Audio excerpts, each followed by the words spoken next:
Hi everyone, this is Chris, the race director for the Greensand Country 50K. Just recording a updated route video for the 2024 edition and onwards. We have made some changes since the previous edition, some improvements to the route, and we are also actually running it in an opposite direction in 2024. So some fun changes if you've run it before.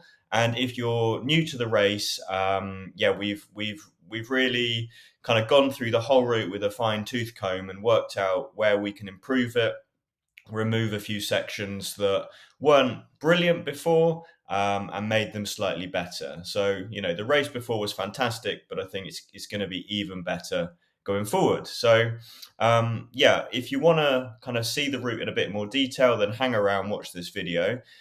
If you want to download the route yourself and have a look at it, just a reminder that that's always available on our website.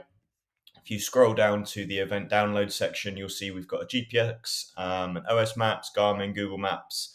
So it's all there to download. And we do require that as a mandatory part of your race kit so that you have access to one of these routes, either via your phone or your watch, or you have a printable OS map with the route marked on it, if you prefer the sort of the old school way. So there we go. So let's have a look at the routes over into Google Earth. Predominantly it is the same, except for the section around here that I'm circling now. So you've got Shuttleworth, which is our event base, and this section up here is new. And we are also now doing a slight out and back to get in and out of the loop. Now, historically, we've always run the route in this direction, but due to these changes, we have made the decision to run it in the reverse direction. So in 2024, checkpoint 1 will be at Broome. Again, in previous years, it's kind of the same distance. So it's about 15 kilometers in. Let's get the exact number just to remind myself. So here we go. Okay, so first checkpoint 16, second is 28, and third is 41.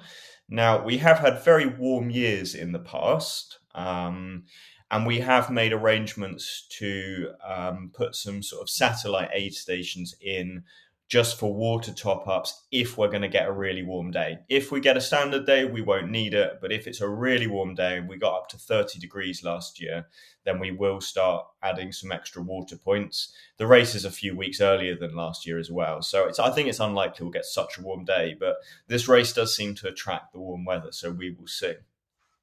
So let's have a look at this new section. So if I zoom into Shuttleworth, this is where we start finish. We go through some private trails initially around here, and this is where we join public footpaths for the first time.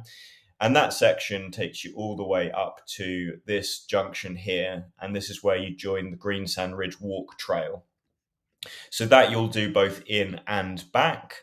And then at this point, we are turning right at the start here, and you are running along the Greensand Ridge Walk Trail and kind of staying on that into North Hill. So North Hill is a lovely, lovely little village. So you run through North Hill.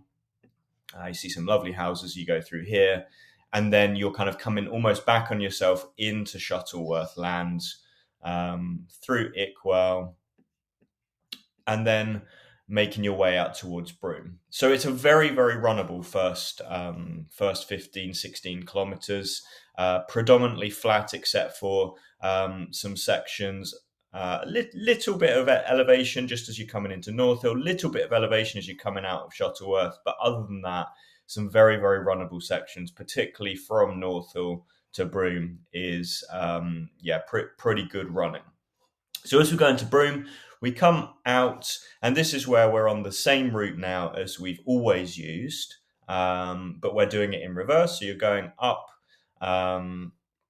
to the top here, turning right, and then along this path, which takes you down into where Jordan's Mill is, across the road.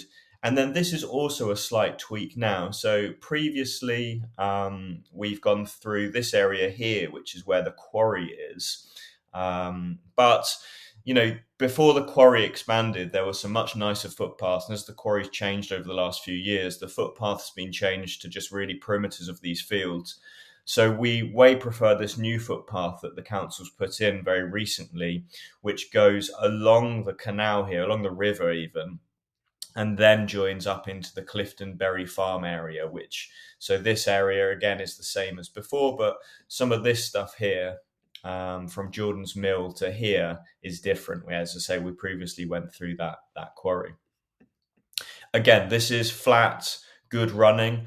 Around here at the moment is very muddy, but by the end of May, it will be extremely dry and be really nice running through Clifton. And then when you pop out into Clifton, we've got this section along Stamford Road, which we marshal quite heavily because for a section of it, you are running on the road, and obviously you need to be a little bit mindful of traffic. Once you get sort of to the cricket pitch, we cross you over and then you're running on the verge rather than on the road. But as I say, yeah, we marshal that quite heavily. But unfortunately, there really is no way around that. That is the only footpath you can really use in that entire area to get from this area into this area. But as soon as you turn onto here, you're back onto fantastic trails. You're following the River Ivel again. So really this path you were on here, this bit was closed, or there's never really been a public footpath there. So you go all the way around, but then you rejoin the river and that runs us into Shefford. Small change in Shefford. A couple of things to say in Shefford. As you come round to this corner here, there's a little footbridge that you have to turn right and go over to bring you up to this part of Shefford. It's quite easy to follow that round, and then you pop out onto this road, and that, of course, isn't the right way. We may well have a marshal here, and we'll certainly have plenty of big signs, but that's just one to be mindful of as you're coming into Shefford. And then as you get into Shefford, we have previously used, in fact, this GPS is slightly wrong because I've got the pin actually still just here. The checkpoint for 2024 is moving onto the grass area here called Waterside. So you cross the road and then immediately come back onto the footpath, and that's where our checkpoint is, which is, I think, a much nicer location than having it in the car park, where occasionally there was, cars coming in and out of that car park. From there, you do run along now this road for a little while. It's all on pavement, so that's not a problem. Negotiate this roundabout, and then you're back on. This is now the John Bunyan Trail. You've got a lovely section here, which is very, very nice, very kind of single track. And then as you cross the road here, it opens up. It's more like a farm track, and we do have a slight uphill section here. So you're going to be, if the checkpoint here is 28 kilometers, we're now into 30 to 35-ish, going up to Apley Corner. Apley Corner is a sharp left turn, and then you're following the obvious trails here around this area. And this is a more undulating section, so lots of very runnable sections, a few climbs, but also sort of rewarded with a few downhills as well. Once you turn that corner, you're on your way to checkpoint 3 onto Haynes. Now, as you exit the footpath here, just another small road section you have to negotiate, which we will marshal. And then you've got to climb up into Haynes there. So this diagonal trail you can see is a slight climb up into Haynes. But then you can refuel and have a pit stop there at CP3. What did I say this? That's 41 kilometers. Just a side note as well, it says here CP1 has a toilet and CP3 has a toilet. There isn't a toilet directly at Shefford, but there is a public toilet, just maybe a minute or two's walk away from the checkpoint. So if you are desperate at that point, then there are facilities. You just have to make a minor detour to use those public toilets. So there we go. In Haynes, the checkpoint's in the sort of back half of the car park, and you sort of loop round there. And then this is nice because you've refueled and you've got 9k to go. Through the aptly named road crossing called Dead Man's Cross, very fast road crossing. It's a direct road crossing, so you're just crossing straight over, but one to be very mindful of. Give yourself plenty of time in terms of how much distance there is between you and cars. And then you're onto the kind of, into, this is the Southall Estate, Warden Great Woods. You go through the Great Wood, and then I think this is the Littlewood. There we go. A slight incline through here, which on a normal run feels absolutely fine, but maybe at that 42k mark might start to hurt the calves a little bit.